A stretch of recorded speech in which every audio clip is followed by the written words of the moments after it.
भइसकेको छ। अब उहाँहरू चाहिँ अब स्वस्थ हुनुहुन्थ्यो, तैपनि त्यो कारणले गर्दाखेरि मृत्यु भएको छ। त्यो उदाहरणहरू छन्, प्रशस्त उदाहरण छ। त्यसमा इन्फेक्सनहरू ज्यादा भएर चाहिँ मान्छेको मृत्यु हुने सम्भावना एकदमै धेरै रहन्छ।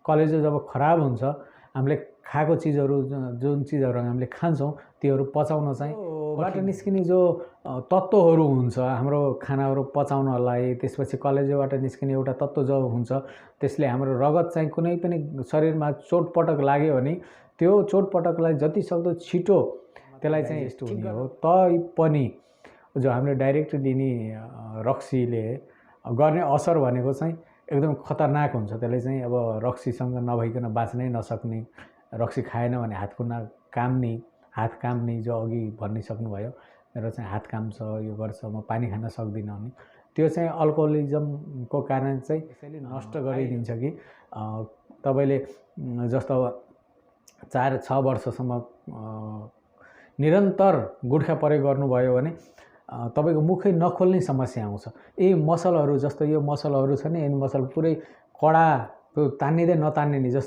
जस्तो यसको इलास्टिसिटी छ, यो तान्निने प्रक्रिया छ, त्यो प्रक्रिया चाहिँ। गणेश्वर भुसाललाई कार्यक्रममा स्वागत छ। नमस्ते सम्पूर्ण श्रोता तथा दर्शकहरूलाई जसले युट्युब च्यानलमा पनि सुनिरहेको छ र रेडियो स्वर्गद्वारीलाई सुनिरहनुभएका सम्पूर्ण श्रोताहरू जसले स्वास्थ्य कार्यक्रम नियमित रूपमा सुन्नुहुन्छ उहाँहरूको लागि चाहिँ मैले आज कुरा गर्न गइरहेको छु। मुख स्वास्थ्यसँग सम्बन्ध, मुटुको सम्बन्ध भयो, त्यस्तै हाल महामारीको रूपमा अब अलिकति हामी डर कम भए पनि अवस्था चाहिँ उस्तै रहेको कोरोनाको बारेमा पनि कुरा गर्न गइरहेका छौँ। खास गरी डाक्टर साहब, यो हामीले मुख स्वास्थ्य भनेका छौँ, यो मुख स्वास्थ्य भने के? मुख स्वास्थ्य भन्नाले अब हाम्रो दाँत भयो, मुख भयो, जिब्रो भयो, त्योसँग हाम्रो जस्तो अब खानपिनको कुरामा जुन कुराबाट हाम्रो शरीरभित्र हाम्रो खाद्य पदार्थहरू इन्ट्री हुन्छ, भित्र जान्छ, त्यसको सम्पूर्ण बारेमा चाहिँ हामी मुख स्वास्थ्यसँग रिलेसन राख्छौँ। जस्तै अब पानीको कुराहरू रह्यो, कस्तो पानी पिउने, त्यस्तै हाम्रा ह्याबिटहरूमा अब कस्तो चिज खाने, कस्तो नखाने, त्यसले चाहिँ मुख मात्रै होइन कि हाम्रो नरम तन्तुहरू जस्तो मुखमा भयो, घाँटीमा भयो, पेटमा भयो, योसँग रिलेसन चाहिँ मुखबाट नै सुरु हुने भएको भएर हामीले चाहिँ सुरुको इन्ट्री पोइन्ट जस्तो अब जो ठाउँमा द्वार भनौँ न, हाम्रो खाना खाने एउटा द्वारको बारेमा कुरा गर्ने हो। यसभित्र रहेका सम्पूर्ण अङ्गहरूको बारेमा चाहिँ मुखको स्वास्थ्य अन्तर्गत कुराकानी हुन्छ। अब यो मुख स्वास्थ्य भन्यो, हामीले यो मुखलाई सफा राख्नलाई, स्वस्थ राख्नलाई के गर्नु पर्यो? हामीले मुख स्वास्थ्य राख्ने त सर्वप्रथम ब्रस गर्ने कुराहरू रह्यो। हामीले पहिलो इन्टरभ्यूमा पनि कुराकानीमा पनि भनेको थिएँ, मुख स्वास्थ्य गर्नलाई चाहिँ राम्रो गर्नको लागि 2 चोटि ब्रस गर्नु पर्यो, खाना खाने बित्तिकै दाँतहरू सफा राख्नु पर्यो, मुखहरू सफा राख्नु पर्यो।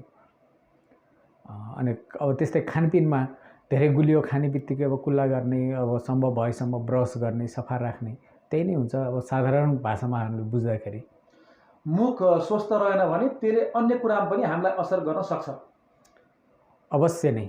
मुख भनेको त अब हाम्रो एक हिसाबले हेर्ने हो भने यसलाई अलिकति पनि सरसफाइमा ध्यान दिएन भने त सबैभन्दा खतरनाक हाम्रो अङ्ग नै मुख हो। यसबाट नै अब ब्याक्टेरियाहरू भयो, जीवाणुहरू भयो, यिनीहरू चाहिँ एकदमै फैलिने सम्भावना रहन्छ। जस्तो अलि डर लाग्दो होइन, अलिकति ठुलो यो मुख सफा नराख्नाले हामीलाई हुन सक्ने समस्याहरू के हुन्छन्, के हुन्छन्?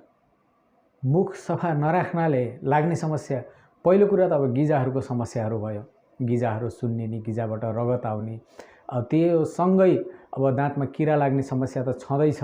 त्यो अब सबैजनाले बुझिरहनु भएको छ। मुख राम्रोसँग सफा भएन, ब्रस भएन भनेपछि किरा लाग्छ भनेर।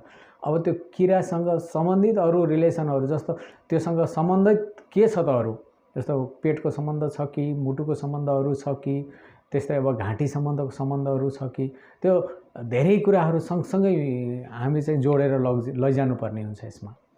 जस्तो यहाँले मुटुको कुरा गर्नुभयो, यो हामीले अलिअलि सुन्ने पनि गरेका छौँ, यो मुख चाहिँ सफा भएन भने त्यस कारणले हामीलाई मुटुमा पनि केही असर गर्न सक्छ। के हुन सक्छ? यो एउटा उदाहरणको रूपमा मैले लिन्छु। जुन हाम्रो दाँत हुन्छ त्यसमा चाहिँ किरा लागेको भनेर गाउँघरमा चाहिँ बुझिन्छ। त्यही ब्याक्टेरिया नै हाम्रो रगतमा पुग्यो भने कहिलेकाहीँ अब मुटु सम्बन्धी समस्याहरू आउँछ, जस्तो हार्ट अट्याकको समस्या आउँछ, कार्डियक फेलियरको समस्याहरू आउँछ।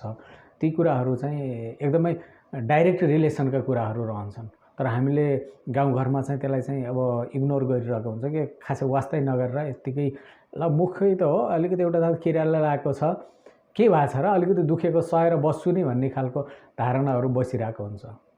जस्तो सरसर्ती हामीले नबुझ्ने कुरा यो, अब मुख सफा भएन भने हार्ट अट्याक कसरी हुन्छ होला त? यो त अलिकति हामीलाई त केही पनि थाहा भएन नि त। कसरी हार्ट अट्याक भन्ने मुटु होइन मा केही भएर हुने कुरा भयो। अब मुख अनि मुटु कसरी, हार्ट अट्याकको सम्भावना कसरी हुन्छ? हाल देखा परिरहेको जस्तो युवा अवस्थाहरूमा हार्ट अट्याकको समस्याहरू देखा परिरहेको छ। हामीले गाउँघरमा पनि सुन्न सक्छौँ, सहर बजारमा अहिलेको खानपिनले गर्दाखेरि, खानपिनको कारणले गर्दाखेरि अब हार्ट अट्याक भएर मऱ्यो, फल्नु चाहिँ मुटुको कारणले मऱ्यो, एकैछिनमा मऱ्यो, यस्तो भयो ऊ भयो भन्छ। त्यो पनि युवाहरूमा चाहिँ विशेष देखिरहेको छ। युवाहरूमा देखिनुको कारण के त भनेपछि सायद जसलाई चाहिँ हार्ट अट्याक देखिएको छ सायद उहाँहरूलाई चाहिँ अब दाँत सम्बन्धी समस्या पनि हुनुपर्छ। अब 90% जति त्यो चाहिँ हामी शङ्का गर्ने ठाउँ रहन्छ त्यसमा। किनकि जो किराहरू, जो ब्याक्टेरियाहरू दाँतमा फैलिन्छ त्यही नै हाम्रो रगतमा, जस्तो अब मुखमा इन्फेक्सन भयो, गिजाको समस्या आयो, अथवा दाँतले सुन्निएर जरामा जो घाउहरू आउँछ, जो अब गाउँघरमा पिलोहरू भन्ने चलन छ, त्यस्तो पिलोहरू भएर घाउहरू भएर रगतसँग त्यही किराहरू, त्यो ब्याक्टेरियाहरू फैलिन गयो भने त्यो चाहिँ जब मुटुमा पुग्छ, मुटुमा पुगिसकेपछि मुटुको काम गर्ने प्रक्रियालाई चाहिँ त्यसले बिस्तारै कम गराइदिन्छ, जसले गर्दा हार्ट अट्याकको जो समस्या भनिन्छ त्यो चाहिँ आउँछ। जस्तो हामीले त के बुझ्छौँ भने मुटुमा हुने समस्या रगतको चाहिँ हाम्रो जो प्रेसर, ब्लड प्रेसरको कारणले हुन्छ भन्ने हाम्रो बुझाइ छ कि, तर यो दाँतमा भएको किरा त्यहाँ गएर पनि असर गर्न सक्छ। हाम्रो जस्तो अब मुटुको प्रेसर दिनको लागि त्यहाँहरू भल्भहरू हुन्छ। हामीले सामान्यतः रेडियोमा कुरा गर्दाखेरि अब गाउँले भाषामा जति सकिन्छ बुझ्ने तरिकाले कुरा गर्नु पर्यो। अब मैले मेडिकल टर्महरू कम्प्लिट भने त्यहाँ अब बुझ्न गाह्रो पर्छ गाउँघरमा। त्यही भएर मैले गाउँले भाषामा बुझ्ने तरिकाले विस्तार गर्न चाहन्छु। त्यो कस्तो भने जस्तो मुटुलाई पम्प गर्ने बेलामा एउटा भल्भहरू त्यहाँनिर अब 4वटा भल्भहरू बसेको हुन्छ, जसले चाहिँ रगतलाई चाहिँ मुटुमा आउन दिने र मुटुमा आएको रगतलाई चाहिँ बाहिर जान दिने जो गेट हुन्छ, जो ढोकाहरू हुन्छ, अब त्यो ढोकालाई तान्ने एउटा मसलहरू हुन्छ। अब त्यो मसलहरू भयो, त्यसमा चाहिँ गएर जब ब्याक्टेरियाले त्यहाँ अट्याक गर्छ त्यो मसलहरूलाई चाहिँ कमजोर बनाइदिन्छ। त्यसको जो काम गर्ने प्रक्रिया छ त्यो प्रक्रियालाई चाहिँ उसले नष्ट गरिदिन्छ अथवा कमजोर बनाइदिन्छ। कमजोर बनाइसक्यो भने मुटुले जब काम गर्न छोड्छ, काम गर्न छोडेको अवस्थालाई नै हार्ट अट्याक भनिन्छ। त्यो अब सामान्य रूपमा अब मुटुको समस्या त आयो तर के भयो त भन्ने मात्रै हुन्छ। त्यो अब खास भन्ने हो भने मुटुले रगतलाई तान्ने र पठाउने प्रक्रियाहरू चाहिँ कम्प्लिट रूपमा बन्द भएको अवस्थालाई मुटुको हार्ट अट्याक भनिन्छ। अब हामी चाहिँ मुटुलाई स्वस्थ राख्नको लागि पनि चाहिँ मुख सफा गर्न अथवा दाँत सफा गर्न अत्यन्त आवश्यक छ भन्ने बुझ्नु। अत्यन्त आवश्यक छ, अत्यन्त। त्यसमा त अब दुई मात्रै छैन। जब हाम्रो मुख सफा रहन्छ, मुख सफा रहने बित्तिकै अन्य खानपिनको ह्याबिटको कारण मुटुमा समस्या आउने कुरा त छुट्टै भयो, तर मुखको कारण कमसेकम अब मुटुमा जाने ब्याक्टेरियाहरूलाई त हामीले मिनिमाइज गर्न सक्यो नि, त्यसलाई चाहिँ अब न्यूनीकरण गर्न सकियो। जसरी न्यूनीकरण गरियो भने अनि अब मुटुको समस्यालाई चाहिँ हामीले धेरै मात्रामा चाहिँ कम गर्न सक्छौँ। अब त्यसको पर्सेन्टेजको हिसाबमा त अहिलेसम्म अब त्यसरी धेरै ठुला रिसर्चहरू नेपाल जस्तो देशमा त भएका छैनन्। अब बाहिरतिर चाहिँ अब त्यो बारेमा चाहिँ लगभग 50% जति मुटुको समस्या पनि दाँतको समस्या आएन भने कम गर्न सकिन्छ भन्ने रिसर्चहरू चाहिँ अब हामीले पढ्न पाउँछौँ। जस्तो डाक्टर साहब यो गुटखा खाने चलन चाहिँ हाम्रो नेपालमा भनौँ न अलिक बढी नै छ। धेरै सानै बच्चादेखि नै यो खाएको देखिन्छ। यो गुटखा खाँदा मुखमा त अब खराब हुने नै हो, त्यसै कारणले मुटुसम्म असर गर्ने हुन्छ भन्दा गुटखाको कारण मुटुमा त हुँदैन, तर सफ्ट टिस्युलाई चाहिँ असर गर्छ। जस्तो मैले प्रत्येक पटक आफ्नो अब इन्टरभ्यूहरूमा अब कहीँ कुरा गर्दाखेरि भन्छु, गुटखा भनेको खाद्य पदार्थ चाहिँ होइन। यो चाहिँ हाम्रो अखाद्य पदार्थलाई अब सरकारले किन अनुमति दिइरहेको छ यसको बारेमा त अब सायद सरकार आफै जानुहोस् होइन। तर यसलाई चाहिँ अनुमति पनि बेच्ने अनुमति पनि नदिनुपर्ने चिज हो, जसले सफ्ट टिस्युहरूलाई यस्तो कडा बनाइदिन्छ। अब मुखभित्रको अब मुख खोल्न नबन्ने समस्याहरू आउँछ, दाँतमा त कालो दागहरू लाग्ने त छँदैछ। त्यसको साथसाथै नरम तन्तुहरू मुखको भित्रको झिल्लीहरूलाई चाहिँ यसैले नष्ट गरिदिन्छ कि तपाईँले जस्तो 4-6 वर्षसम्म निरन्तर गुटखा प्रयोग गर्नुभयो भने तपाईँको मुखै नखोल्ने समस्या आउँछ। यी मसलहरू जस्तो यो मसलहरू छ नि, यी मसल पुरै कडा तान्निँदै नतान्निने जस्तो यसको इलास्टिसिटी छ, यो तान्निने प्रक्रिया छ, त्यो प्रक्रिया चाहिँ कम्प्लिट रूपमा नष्ट गरिदिन्छ। यी चिजहरूलाई चाहिँ हामीले अब मुटुसँग डाइरेक्ट त लिन सकिएन, तर त्यसले चाहिँ दाँतको समस्या, गिजाको समस्याहरू भयो, अनि पछि गएर दीर्घकालीन दीर्घरोग जस्तो क्यान्सरहरू भयो, ती समस्याहरू चाहिँ निम्ति आउँछ। कसैले भने सुनिन्छ कि म त यो समोसा पकौडी खाने बेला पनि बेसरी गरेर खान सक्दैन, गुटखा खाएर भन्ने सुनिन्छ। गुटखा खाएर त्यसो हुन्छ र? हुन्छ। त्यसकोले मैले भने नि अघि, अब नरम तन्तुहरूलाई चाहिँ त्यसले कडा बनाइदिन्छ। कडा बनाइसक्यो भने अब मुख खोल्न बन्दैन। अब तातो खाने बेलामा पोल्ने, पिरो खाँदा पोल्ने, अलिकति अमिलो खायो भने पोल्ने समस्याहरू सुरुवातकै अवस्थाहरू हुन्छन्। तिनीहरूलाई चाहिँ मैले होइन सक्दिनँ भन्दै अझै गुटखा खाँदै गऱ्यो भने क्यान्सर हुने त अवश्य सम्भावना त छँदैछ। त्यो जस्तो के पनि सुनिन्छ भने म दाँतमा केही समस्या भएर चेक गराउन गएको थिएँ, डाक्टर साहबले चाहिँ चुरोट नखाने भन्नुभयो। चुरोट खाँदा पनि दाँतलाई असर गर्छ? सफ्ट टिस्युहरूलाई अब नरम तन्तुहरूलाई भनौँ होइन, नरम तन्तुहरूलाई अब धुवाले त अवश्य असर गर्छ नै। जस्तै फोक्सोमा गएर असर गर्ने भयो, त्यस्तै गिजाहरूमा असर गर्ने भयो, अनि दाँतमा दाग लाग्ने त आफ्नो ठाउँमा छँदैछ धुवाको कारण। अब चुरोटमा त धुवा हुन्छ नि। अब त्यसको साथसाथै अब दाँतको उपचार गरेको ठाउँमा तपाईँले सिगरेट पिउनुभयो अथवा त्यसको धुवाहरू गयो भने त्यो घाउहरू चाहिँ अब ठिक हुन धेरै समय लाग्ने, निकोटिनको कारणले त्यो घाउहरूलाई चाहिँ अझ बढ्ने सम्भावना चाहिँ रहन्छ। त्यही भएर अब त्यसलाई चाहिँ सकेसम्म अब नखानुहोस्।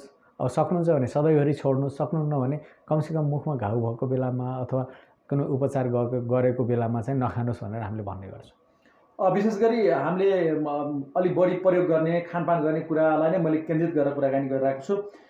जस्तो जाँड रक्सी खाने चलन पनि एकदमै हुन्छ। अब सानै युवा हुने बेलादेखि नै खाने गरेको पाइन्छ। यो जाँड रक्सीको सेवनबाट हाम्रो मुटुलाई अथवा मुखलाई यसको असर कस्तो हुन्छ? जाँड रक्सीको सेवनबाट अब भनौँ प्रत्यक्ष रूपमा मुखलाई त असर गर्दैन नै, तर त्यसले कलेजोलाई असर गर्ने गर्छ। जसले गर्दा कलेजो कमजोर भयो भने हामीले कुनै पनि औषधिहरू दिँदा अथवा कुनै पनि शरीरमा समस्या हुँदाखेरि रगत नरुकेर रगत बगेर अथवा त्यसमा इन्फेक्सनहरू ज्यादा भएर चाहिँ मान्छेको मृत्यु हुने सम्भावना एकदमै धेरै रहन्छ। कलेजो जब खराब हुन्छ, हामीले खाएको चिजहरू, जुन चिजहरू हामीले खान्छौँ त्योहरू पचाउन चाहिँ कठिन हुँदै जान्छ उसलाई। कसरी यो जाँड रक्सी खाने मान्छेलाई कलेजो कसरी असर गर्छ? कलेजोलाई के भएर असर गर्छ? कलेजोबाट निस्किने जो तत्त्वहरू हुन्छ हाम्रो खानाहरू पचाउनलाई, त्यसपछि कलेजोबाट निस्किने एउटा तत्त्व जो हुन्छ त्यसले हाम्रो रगत चाहिँ कुनै पनि शरीरमा चोटपटक लाग्यो भने त्यो चोटपटकलाई जतिसक्दो छिटो त्यसलाई चाहिँ ठिक गर्नको लागि एउटा जो तत्त्व निस्किन्छ, त्यो तत्त्वलाई चाहिँ रक्सीले, जाँडले, त्यसमा भएको तत्त्वहरूले चाहिँ फेरि नष्ट गरेर चाहिँ त्यसलाई कमजोर बनाइदिन्छ। त्यसले गर्दाखेरि सम्पूर्ण शरीरहरू कमजोर हुने, पछि चाहिँ अब रक्सी नभई हुँदै नहुने समस्याहरू चाहिँ आउँछ। यो पनि बुझिहालौँ, यो जाँड रक्सी खाने मान्छेहरूको कतिपयको कि यो हातहरू काप्ने, यस्तो केही पानी खाँदा केही गर्दा लेख्दा होइन त्यस्तो काप्ने गरेको पाइन्छ। यो के कारणले हुन्छ? त्यो त अब इम्युन सिस्टमहरू कमजोर हुँदै जान्छ नि। हाम्रो शरीरको जो सिस्टम हुन्छ, एउटा प्रक्रिया हुन्छ, पाचन प्रक्रियाहरू कमजोर बनाइदिन्छ। त्यस्तै अब शरीरले काम गर्ने मसलहरूलाई कमजोर बनाउँदै जान्छ। त्यसमा मैले अघि पनि भनिसकेँ, रगतमा भएको तत्त्वलाई चाहिँ अब कलेजोबाट आउने तत्त्व निस्किन पाएन भने त्यो कमजोर हुँदै जान्छ, जसले गर्दाखेरि इनर्जी लेभल पुग्दैन। अब थोरै लिने बेला हुँदा अलिकति मान्छे एकछिन हाइपर हुन्छ, एकछिनमा ल म त अब चढ्यो भन्ने हुन्छ। ती तत्त्वहरूले चाहिँ अरू हाम्रो अत्यावश्यक हुने चिजहरू खाद्य पदार्थबाट प्राप्त भएको तत्त्वहरूलाई चाहिँ नष्ट गरिदिन्छ। यो जाँड रक्सीको सेवनबाट ग्यास्ट्रिक समस्या हुन्छ कि हुन्न? जाँड रक्सीको सेवनबाट ग्यास्ट्रिकको समस्या त हुँदैन, तर एकदमै कडा रक्सी खायो भने जस्तो अल्सर को जो समस्याहरू छ त्यो अल्सरलाई चाहिँ अझ प्रायोरिटी दिन्छ। अर्थात् त्यो घाउहरूमा डाइरेक्ट हामीले रक्सी हालिदियो भने त्यो घाउहरू ठिक हुन धेरै समय लाग्छ। ती चिजहरू चाहिँ रहन्छ। एकजना व्यक्तिले मसँग गरेको कुराकानी राखेँ यहाँलाई, अलिक बढी नै खाने होइन, जाँड रक्सी अलिक बढी खाने व्यक्ति, उहाँले के भन्नुभएको थियो भने मेरो त कलेजो घटेर सानो भइसकेको रहेछ, डाक्टरले चाहिँ अब पनि खानुभयो भने तपाईँलाई अप्ठ्यारो पर्छ भन्नुभयो भन्ने कुरा गर्नुभएको थियो। यो उहाँले भन्नुभएको हो कि साँच्चीकै हो कि अथवा के कारणले? अब बुझाउनको लागि कलेजो घटेर सानो भन्नुभयो डाक्टरले, त्यो आफ्नो ठाउँमा छँदैछ। तर वास्तवमा के हुन्छ भने कलेजोमा इन्फेक्सनहरू सुरु हुन्छ। कलेजो जब इन्फेक्सन हुँदै जान्छ, कलेजो काटिँदै झर्दै गरे जस्तै त्यो अब डाइल्युट हाम्रो शरीरले नै आफै डाइल्युट गर्दै जान्छ, त्यसका पस सेलमा चाहिँ कन्भर्ट हुँदै जान्छ। 80% अब कलेजो नष्ट हुँदासम्म पनि अझै उपचार गर्न चाहिँ सकिन्छ। तर त्योभन्दा बढी भइसक्यो भने त्यो मान्छेलाई अब मृत्युको मुखमा पुर्याउन कसैले पनि रोक्न सक्दैन। यो समसामयिक विषय पनि भयो, धेरै अहिले चाहिँ यो जाँड रक्सी खाने प्रचलन भावनाले यसलाई मैले जोडेँ। यो जाँड रक्सी खानेहरूबाट के कुरा गरेको सुनिन्छ भने जसले यो जाँड रक्सी खाएर खाना मजाले खान्छ त्यसलाई त असर गर्दैन, नखाने मान्छे बिहानैबाट बेलुकासम्म खाइराख्ने त्यसलाई मात्रै असर गर्ने हो, यस्तो कुरा सुनिन्छ। होइन, अब नियमित रूपमा जसले अब 30 ml भन्दा पनि बढी एक दिनमा जसले रक्सी खान्छ उसले चाहिँ अवश्य असर चाहिँ गर्छ नै। हाम्रो अल्कोहलको मात्रा हुन त हामीले खाएको सम्पूर्ण खाद्य पदार्थहरू एउटा यस्तो प्रकारको अल्कोहलमा कन्भर्ट भएर मात्र डाइजेस्ट हुने हो। तैपनि जो हामीले डाइरेक्ट लिने रक्सीले गर्ने असर भनेको चाहिँ एकदम खतरनाक हुन्छ। त्यसले चाहिँ अब रक्सीसँग नभइकन बाँच्नै नसक्ने, रक्सी खाएन भने हात काम्ने जो अघि भनिसक्नुभयो, मेरो चाहिँ हात काम्छ, यो गर्छ, म पानी खान सक्दिनँ भने त्यो चाहिँ अल्कोहलिजमको कारण चाहिँ आइरहेको समस्याहरू हो। कतिपय चाहिँ यो खाएर अब धेरै खाइयो छोड्न पाए हुन्थ्यो भन्ने, तर छोड्न नसकेकाहरू धेरै छन्। कसरी छोड्न सकिन्छ? उनीहरूलाई के छ सुझाव यहाँको? सबैभन्दा पहिला त अब आत्मभित्रदेखि नै त्यसलाई के भनौँ, अब मैले आफ्नो मनैदेखि भित्रैदेखि नै अब त्यसलाई चाहिँ ल मैले छोड्छु नै भनेर मान्छेले कसैले अब दिनदिनै खाने मान्छेहरूले 16 दिनसम्म छोड्यो भने 17औं दिनदेखि उसलाई चाहिँ एकदमै सजिलैसँग छोडिहाल्छ। फेरि उसमा चाहिँ हो मलाई त आज मन गर्यो म फेरि गएर खान्छु भनेर फेरि गएन भने मान्छेलाई कठिनाइ हुने भनेको मात्रै 16 दिन हो। 17औं दिनदेखि उसको कठिनाइ चाहिँ पूर्ण रूपमा नष्ट भएर जान्छ। अर्थात् उसले चाहिँ अब मैले छोड्छु भनेर प्रतिज्ञा गर्यो भने 16 दिनलाई मात्रै गाह्रो हो, त्यसपछि चाहिँ केही पनि अप्ठ्यारो हुँदैन, उसलाई सजिलैसँग छोड्न सक्छ। तर के डाक्टर साहब, यो सुधार गृहमा 5-6 महिना राखेर ल्याएको फेरि खाइहाल्छन् त, के भयो?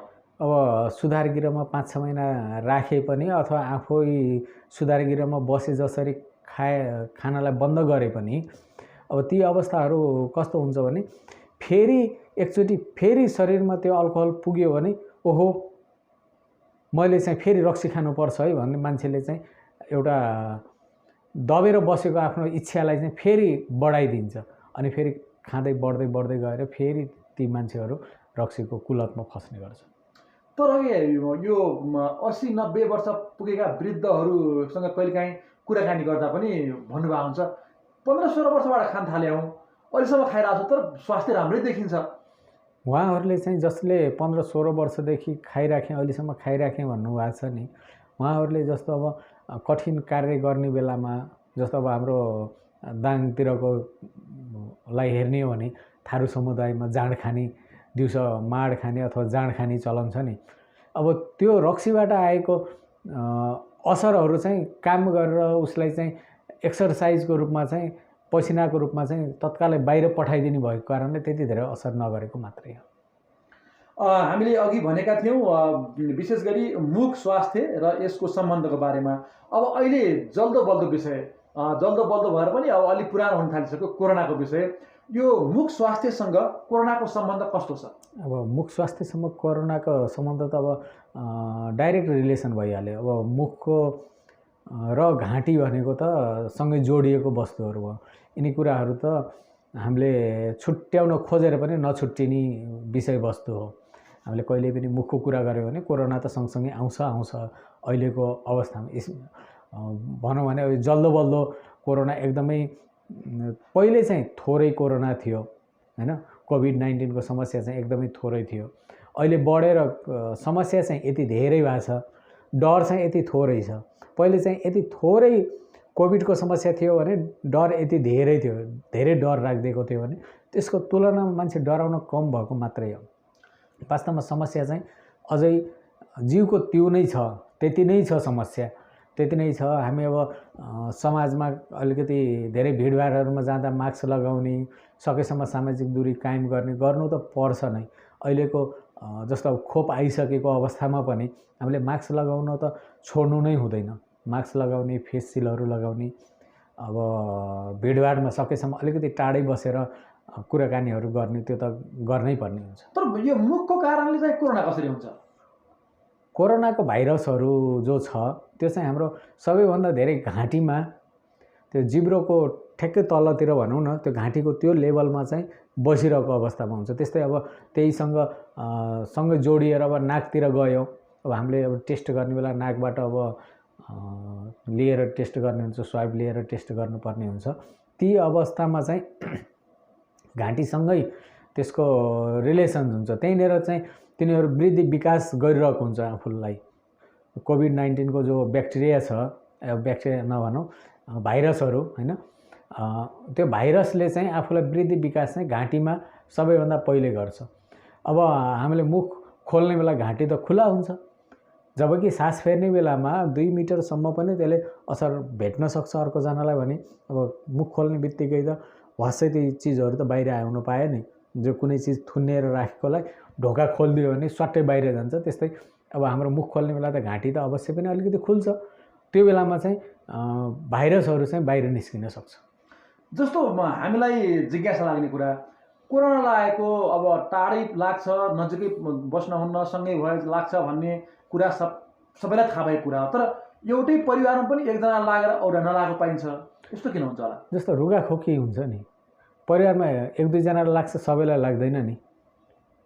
कहिलेकाहीँ त्यो अवस्थामा पनि रहन सक्छ, जसको इम्युन पावर चाहिँ अलिकति धेरै हुन्छ, जसले चाहिँ पचाउन सक्ने क्षमता धेरै राख्छ, उसले चाहिँ आफू त्यो भाइरसहरूलाई चाहिँ घाँटीमा चाहिँ वृद्धि विकास हुन चाहिँ दिँदैन, किनकि उसको इम्युन सिस्टम राम्रो छ। जसको चाहिँ अलिकति पनि कमजोर छ अथवा कुनै समस्याहरू, दीर्घ रोगीहरू, मुटुको समस्या भयो, फोक्सोको समस्याहरू भयो, त्यस्तै अब सुगरको समस्याहरू भयो, अब उहाँहरूलाई चाहिँ त्यो भाइरसहरू प्रवेश गर्ने बित्तिकै तत्कालै त्यसले चाहिँ असर देखाउने मात्रै हो। अहिलेको समयमा त यो कोरोना त जनमानसमा त सबैले पत्याउनै छोड्यो। अब यो कोरोनाबाट केही हुन्न भन्ने मान्छे गइसक्यो। जहिलेसम्म आफूलाई पर्दैन, मान्छेले अरूलाई परेको चाहिँ पत्याउँदैन। अहिलेको अवस्था त्यही मात्रै हो। खासमा हामीलाई पनि जिज्ञासा लाग्यो, कोरोनाबाट मान्छेको मृत्यु भएको हो कि अथवा अन्य रोग लागेको मान्छेको मृत्यु भएको हो कि? यो दुईटा कुरा चाहिँ के भनिन्छ भने कोरोनाले मान्छे मर्दैन, अरू कुनै चाहिँ उसमा रोग थियो त्यस कारणले मान्छेको मृत्यु भएको हो, तर राम्रो मान्छे चाहिँ कोरोनाले मर्दैन भन्ने एकदमै मान्छेमा चाहिँ यो व्याप्त छ कि सबैले यही बुझाएको छ मान्छेले। के हो खास? अब कुनै पनि समस्या छैन र पनि इम्युन सिस्टम अलिकति कमजोर छ भने मान्छे मर्न सक्छ।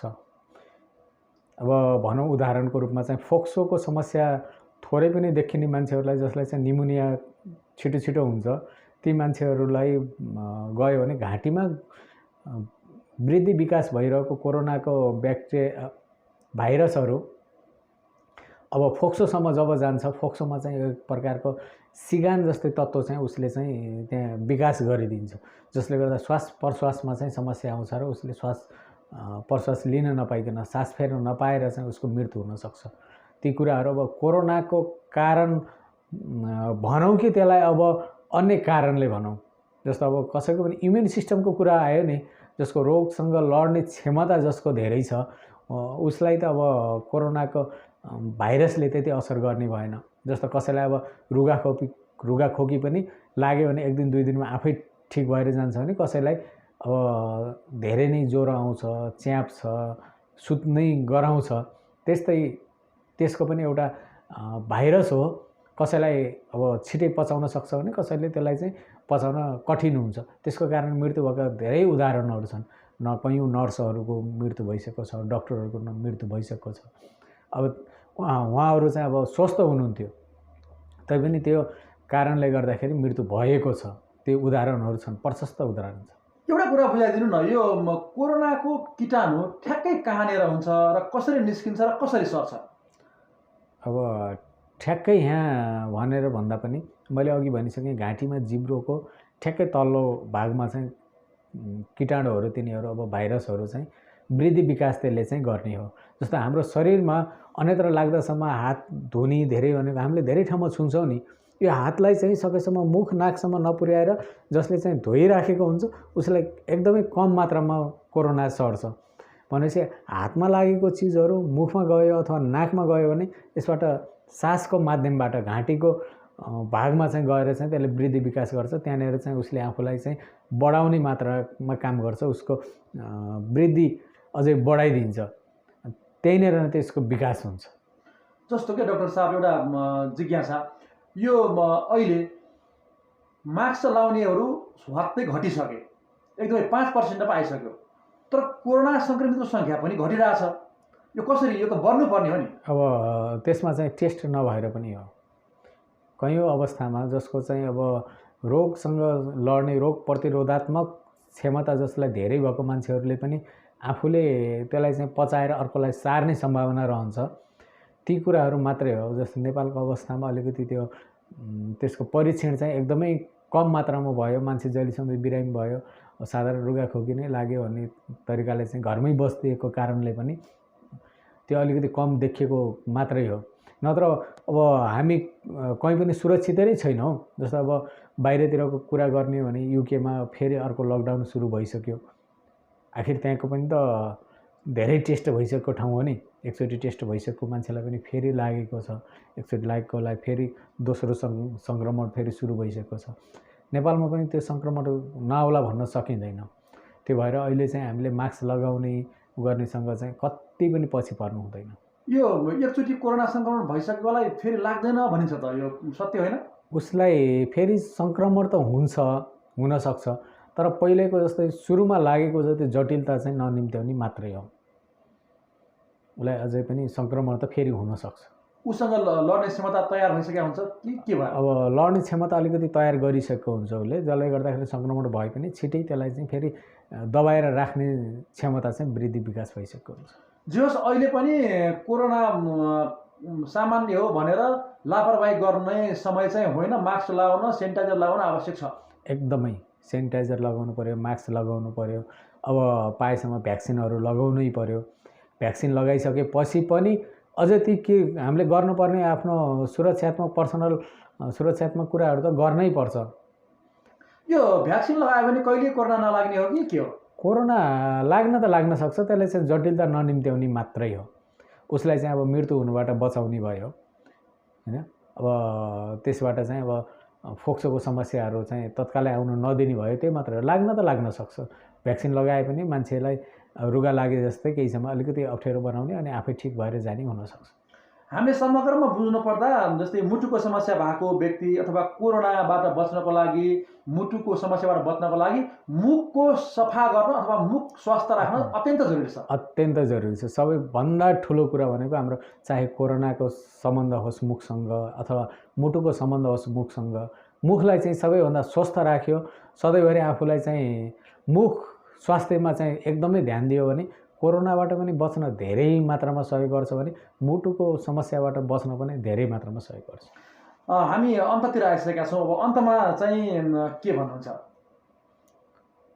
अन्तमा मैले अब आजको कार्यक्रमबाट बिदा लिनुभन्दा अगाडि अब सबैजनाले अझै पनि सेनिटाइजरहरू युज गर्ने, मास्क प्रयोग गर्ने अनि सकेसम्म अब अत्यावश्यक नभएको अवस्थामा हामी मासमा जस्तो अब धेरै मान्छेहरू भिड भएको ठाउँमा नजाने, ती कामहरू त गर्नै पर्ने हुन्छ। हस् त, यहाँले हामीलाई पनि समय दिनुभयो, यसको लागि धन्यवाद। धन्यवाद सम्पूर्ण सुनिरहनुभएका श्रोताहरूले। तपाईँहरूको कुनै पनि जिज्ञासा भएमा हाम्रो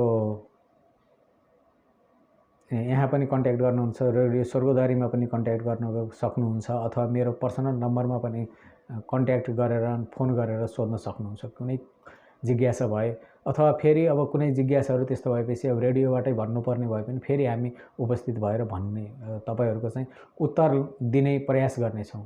जस्तो डाक्टर साहब यहाँको तुलसीपुर चोकमा डेन्टल क्लिनिक पनि छ होइन? हाम्रा जो अहिले यहाँ सुनिरहनु भएको छ उहाँहरूलाई आउन पर्यो अथवा सम्पर्क गर्नु पर्यो भने यहाँको नम्बर पनि पाउन 98 478 28 875।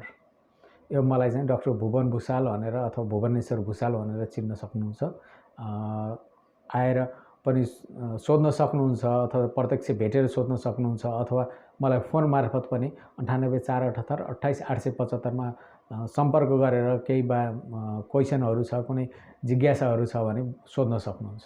हस् त, आजको बसाइबाट छुट्टिन्छौँ। नमस्कार। धन्यवाद उहाँ तपाईँले मलाई यस कार्यक्रममा बोलाइदिनु भएकोमा र यो अमूल्य समयमा मलाई चाहिँ यहाँ कुरा गर्ने मौका दिनुभएकोमा।